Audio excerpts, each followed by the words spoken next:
dahil sa malaking savings sa oras ng mga commuter, unang-una.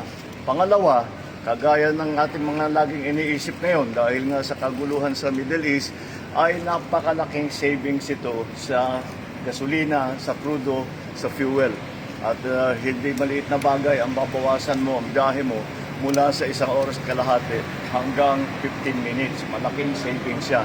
Kaya ito ay kasama sa ating utos na nanggaling sa uplift na ating ginagawa na buksan lahat ng mga daan upang maging mas makinhawa ang pagbiyahe ng ating mga traveling public.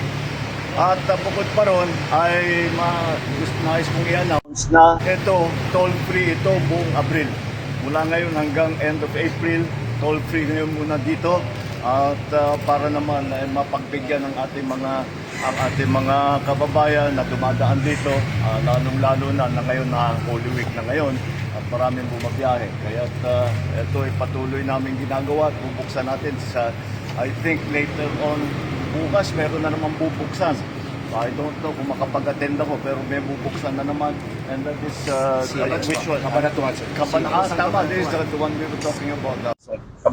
Cabanatuan to Ano po mula Taglakpon na Cabanatuan.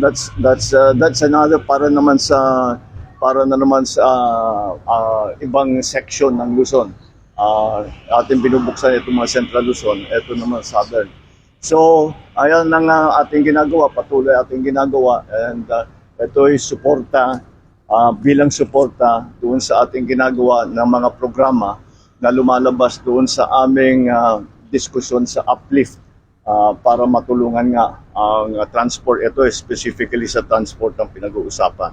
So, patuloy natin gagawin ito, and dahil nais natin talagang maging mas mabilis, mas maginhawa, at mas ligtas ang pagbiyahe ng ating mga kababayan.